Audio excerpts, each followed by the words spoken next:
کچھ دیر خاموشی رہی تھی۔ ام ہانی کو لگا تھا کہ شاید وہ ان کی آمد کے بابت کوئی سوال کرے گا، مگر وہاں صرف خاموشی تھی، ایک عجیب سی بے چین کر دینے والی خاموشی، پراسرار سی، تہ در تہ لپٹی ہوئی۔ ایسے کیوں چلے آئے؟ ماموں سے ملے بھی نہیں۔ اس کا انداز سرزنش کرنے جیسا نہیں تھا، نرم، دھیما، سمجھانے والا۔ مجھے کسی سے نہیں ملنا، سخت خفگی سے کہتے ہوئے اس کے ماتھے کی نیلی رگیں واضح ہوئی تھیں۔ ہانی کو دکھ ہوا، اتنی سنگ دلی کی شاید اسے طاہا ابراہیم سے اب تو امید نہیں تھی، مگر وہ اس پتھر سے ایک بار پھر سر تو ضرور پھوڑنا چاہتی تھی جو اب رخ پھیرے ہوئے تھا۔ کیوں نہیں ملنا؟ وہ خود چل کر آئے ہیں اتنے دور سے آپ سے ملنے کے لیے، اور آپ اتنی آسانی سے کہہ رہے ہیں نہیں ملنا؟ وہ کسی نہیں ہے طاہا، آپ کے ماں باپ ہیں۔ بڑی مشکل سے اپنے لب و لہجے کو نرم رکھتے وہ ملتجی سی کہہ رہی تھی۔ طاہا کی گردن کی گلٹی ڈوب کر ابھری، آسانی سے یہ الفاظ دل میں چپ سے گئے تھے۔ آنکھوں کی جلن ناقابل برداشت ہونے لگی۔ نمی روکنا اب محال تھا، مگر وہ روک گیا تھا۔ وہ یوں ہی بیٹھا رہا، بنا جواب دیے، خلاؤں میں گھورتا اس کی طرف سے رخ موڑے۔ ام ہانی کو اس کا چہرہ دیکھنے کے لیے ترچھا ہو کر بیٹھنا پڑا تھا۔ ہاتھ اس کے شانے پر رکھتے اس نے ہلکا سا دباؤ ڈالا۔ طاہا پلیز مت کریں ایسا، وہ سب بھلا کر آئے ہیں، آپ بھی بھول جائیں۔ وہ بڑے ہیں، پھر بھی آپ کے پاس خود چل کر آئے ہیں، اور یقیناً وہ آپ کو معافی چاہیے بھی کیسے؟ ہانی کے اگلے الفاظ اس کے حلق میں ہی دم توڑ گئے۔ طاہا جو یک دم اس کی طرف چہرے کیے ہلکی مگر سرد آواز میں غرایا تھا، سرخ آنکھوں میں نمکین پانی لیے اس کا چہرہ دھواں دھواں ہو رہا تھا۔ برف کی مورتی میں سے آگ کی تپش پھوٹنے لگی، گلیشیئر پہ گھلنے لگا تھا، مگر ساتھ ایک طوفان بھی لانے والا تھا۔ ام ہانی ششتا سی اسے دیکھے گئی۔ مجھے نہ تب کسی سے معافی درکار تھی، نہ آج ہے، اور وہ بھلے سب بھول گئے ہوں، مگر مجھے سب یاد ہے۔ میں کچھ نہیں بھولا۔ خود اذیتی کے انتہا پر کھڑے ہوتے چبا چبا کر کہتا وہ سر کو نفی میں ہلا رہا تھا۔ ام ہانی کے اعصاب چٹکنے لگے تھے۔ سامنے بیٹھا شخص اب بے طرح غصہ دلا رہا تھا۔ مفاہمت کی ڈور اس کے ہاتھ سے چھوٹنے لگی تھی، مگر اس نے ہمت نہیں ہاری تھی۔ ایک گہرا سانس خارج کرتے اندر کے غبار کو باہر دھکیلتے وہ ایک بار پھر گویا ہوئے، وہ ہمیں لینے آئے ہیں طاہا۔ پچھلی باتوں کو دل سے لگائے رکھنے سے فاصلے مزید بڑھیں گے۔ اللہ ہمیں موقع دے رہے ہیں تو کیوں ناشکری کر رہے ہیں؟ اپنے ماتھے کو چھوتے وہ سخت بے بسی کا شکار دکھائی دیتی تھی، جسے سمجھ نہیں پا رہی تھی کہ ایسا کون سا اسم پھونکے کہ سامنے بیٹھے شخص کا دل بدل جائے، اس کے دل میں رحم آ جائے، باہر بیٹھے ماں باپ پر، اس پر، اور سب سے بڑھ کر خود اپنے آپ پر۔ ہم نہیں جائیں گے، قطعیت سے کہتے ہم پر اس نے زور دے دیا۔ وہ فوری بول اٹھا۔ ام ہانی کا ماتھے پر رکا ہاتھ ہوا میں معلق ہو کر رہ گیا۔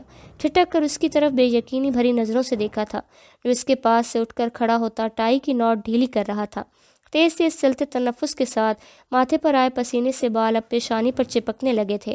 نیم واہ ہونٹوں کے ساتھ وہ اسے دیکھتی اٹھ کھڑی ہوئی، اور پھر اس کی ہمت جواب دے گئی تھی۔ اپنے اندر پنپتے غم و غصے کو باہر نکالنے کا راستہ دیتے وہ آہستہ آواز میں پھٹ پڑی تھی۔ آپ کو پتہ ہے طاہا، آپ کا مسئلہ کیا ہے؟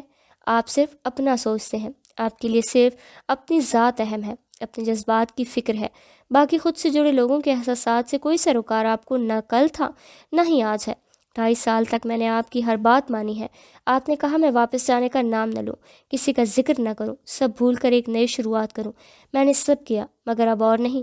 آخر ہر بار میں ہی کیوں مانوں، جبکہ ہر بار غلط بات پر آپ کی بے جا ضد اور اناڑے آ جاتی ہے۔ غلطی آپ کی تھی، سزاوار بھی آپ تھے، مجھے تو ناحق حصے دار بنایا آپ نے، مگر اب میں اور سزا نہیں کاٹ سکتی، بس بہت ہو گیا۔ ہم جائیں گے طاہا، میں اور جنت جائیں گے، آپ جائیں نہ جائیں آپ کی مرضی۔ اپنی بات پر زور دیتے دو ٹوک لہجے اور گیلی آواز میں کہتے وہ بھرائی آنکھوں سے اسے دیکھ رہی تھی۔ مزید بحث و منت و سماجت کی کوئی وقت نہیں تھی۔ وہ بیجا ضد پر لڑا تھا تو وہ بلا وجہ اس کے ساتھ کیوں پسے؟ ٹائی پر رکا ہاتھ ساکت ہوا، سرخی مائل ہوئی آنکھوں میں تکلیف کی رمق مزید بڑھی۔ اس کی بات پر سختی کسی کیفیت میں گھرا اس کی طرف پلٹا تھا۔ کچھ تھا جو بے آواز ٹوٹ کر کرچی کرچی ہوا تھا۔ شاید اس کا مان تھا تو وہ اب بھی اس کے لیے ہم کی فہرست میں نہیں آ پایا تھا۔ وہ اس دائرے سے باہر کھڑا تھا۔ پچھلے 2.5 سال کی رفاقت بھی اس کے دل میں اس کے لیے جگہ بنانے میں ناکام ٹھہری۔ وہ جذبات و احساسات کی جس نہج پر کھڑا تھا، اس کے اندر بو رہی توڑ پھوڑ میں ام ہانی کے اس بات نے تابوت میں آخری کیل ٹھونکنے کا سا کام کیا، اور ام ہانی کے فرشتوں کو بھی نہیں خبر ہوئی تھی کہ وہ اس کی عام سی بات کو کس خاص تناظر میں دیکھ رہا تھا۔ جب فیصلہ کر ہی لیا ہے تو جاؤ، پھر روکا کس نے ہے؟ مجھے کوئی فرق نہیں پڑتا اب، نہ کسی کے آنے سے اور نہ ہی کسی کے جانے سے۔ سنا تم نے؟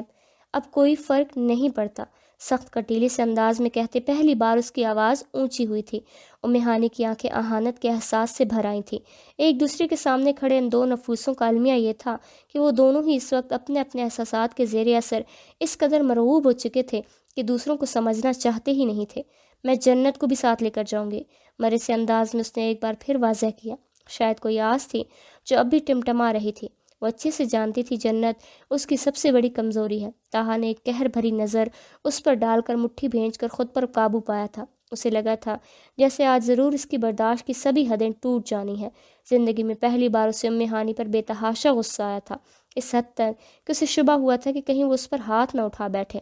ہر لمحہ بلند ہوتے فشار خون سے اسے اپنے دماغ کی نسیں پھٹتی محسوس ہو رہی تھیں۔ اس وقت اس کے منظر سے ہٹ جانے میں ہی عافیت تھی، اور اس نے ایسا ہی کیا تھا۔ ام ہانی نے ڈبڈبائی ہوئی آنکھوں سے اس کی پشت کو دیکھا تھا اور پھر منہ پر ہاتھ رکھے وہ اپنی چیخوں کا گلا گھونٹتے ہوئے پھوٹ پھوٹ کر رو دی۔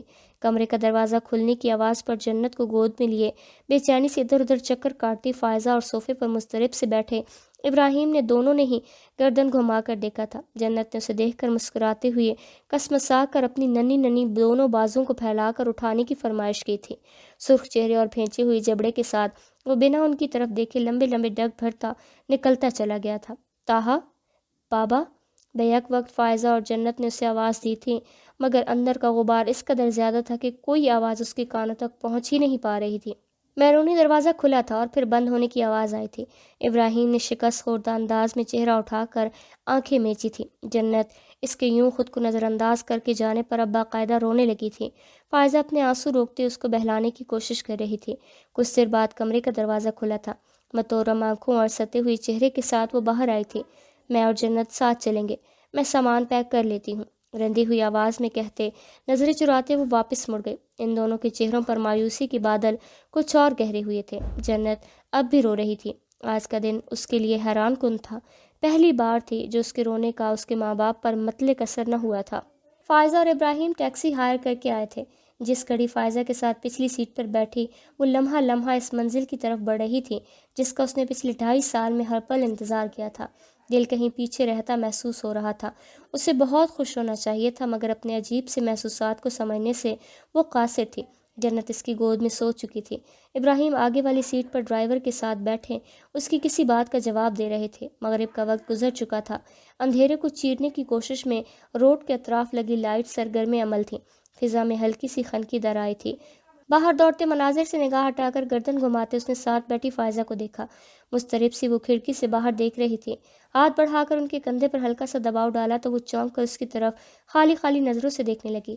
ہانی غمگین دل کے ساتھ دھیما سا مسکرا دی، پھر تسلی دینے والے انداز میں آنکھوں سے اشارہ کیا۔ بہت جلد طاہا بھی آ جائیں گے امی، کسی اور کے لیے نہ صحیح اپنی جنت کے لیے ضرور آئیں گے۔ معنی خیز سے انداز میں نرمی سے کہنے پر فائزہ نے بے دلی سے بمشکل ہی مسکرا دیا۔ انشاءاللہ۔ جس لمحے وہ لاہور کی حدود سے نکل رہے تھے وہ سڑکیں ناپ کر نہ جانے کہاں کہاں کی خاک چھانتے واپس آیا تھا، الجھی ہوئی حلی اور بکھرے بالوں کے ساتھ، چہرے پر طویل مسافتوں کی گرد اور جھکے کندھوں پر بہت سا بوجھ لیے۔ فلیٹ کے باہر کھڑا تھا۔ دروازے پر لگے تالے نے اس کا منہ چڑھایا تھا۔ تھکن میں ایک بار کئی گنا زیادہ اضافہ ہوتا چلا گیا۔ اپنی جیب میں موجود چابی سے دروازہ کھول کر وہ اندر آیا تھا۔ پورا فلیٹ روشنی میں پہلے سے ہی نہا رہا تھا۔ مکین جا چکے تھے، مگر اپنی موجودگی کے سبھی نقش وہیں چھوڑ گئے تھے۔ دل کی ویرانی میں نامعلوم سی اداسی کا ڈیرا کچھ اور وسیع ہوتا چلا گیا تھا۔ شاید اسے لاشعوری طور پر توقع تھی کہ وہ اس کے منتظر ہوں گے۔ اس نے 2.5 سال سہا تھا، اتنا رد عمل تو اس کا حق بنتا تھا۔ کچھ وقت تو سنبھلنے کا درکار اسے بھی تھا۔ ایک عرصہ سب کی ناراضگی برداشت کی تھی، اس کی خف کی چند پل بھی خاطر میں نہ لائی گئی تھی۔ بہت سی زہریلی سوچیں اس کے ذہن کو پراگندہ کرنے لگیں۔ چہرے پر ایک طنز بھری مسکراہٹ آ کر اپنی چھاپ دکھاتی معدوم ہوئی۔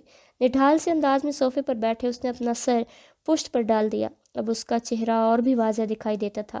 تھکن زدہ، درد میں ڈوبا، مزدگی کی تحریر لیے ہوئے، سرخ گوشوں سے مزین سیاہ آنکھیں چھت پر ٹکی ہوئی تھیں اور یادوں کا دھواں ہر منظر دھندلا کرنے کو تھا۔ رات کے 12:15 بجے دیوار پھلانگ کر ہڈی سے سر کو کور کیے وہ اس چھوٹے سے لان میں کودا تھا۔ محتاط سے انداز میں آہستہ آہستہ چلتا ہوا وہ آگے بڑھا۔ گھر کے بیرونی حصے میں جلتی لائٹس میں اس کا ہیولا ہر گزرتے لمحے گھر کے اندرونی دروازے کی طرف بڑھتا جاتا۔ وہ دراز قامت، لمبی ٹانگوں والا اور مضبوط جسامت کا حامل تھا۔ دروازے پر پہنچ کر سر سے ہڈی ہٹاتے اب اس کا چہرہ واضح تھا، سیاہ قدرے، تھوڑے لمبے بال جو ماتھے پر بکھرے اس کی بھووں تک آتے تھے، سیاہی قدرے، بڑی بڑی آنکھیں اور کھڑی ناک کے ساتھ چہرے پر 2-3 دن کی ہلکی سی شیو لیے مجموعی طور پر اس کا تاثر صاف رنگت والے ایک خوش شکل و وجیح مرد کا سا تھا۔ ارد گرد دیکھتی ہوئی اس نے اپنی جینس کی جیب سے موبائل نکالا تھا اور پھر چہرے پر ہلکی سی بے چینی لیے اس کا لاک کھولا۔ اس کا میسج ابھی تک ان سین تھا۔ گہرا سانس بھرتے اس نے کال ملائی تھی۔ کان سے موبائل لگاتے ہوئے وہ ادھر ادھر دیکھتا، ایک ٹانگ ہلاتا ہوا کال ریسیو کرنے کا منتظر تھا۔ تیسری بیل پر کال پک کر لی گئی تھی۔ وعلیکم السلام، میں باہر کھڑا ہوں، جلدی آؤ۔ دوسری طرف سے حیران سی نسوانی آواز میں دبے سلام پر جلدی سے کہتے وہ کال کاٹ چکا تھا۔ فون واپس جیب میں اڑستے اسے کچھ دیر ہی گزری تھی کہ دروازے کی کنڈی کھلنے کی آواز آئی، جس کے ساتھ ہی اس کی سانس میں بھی سانس آئی تھی۔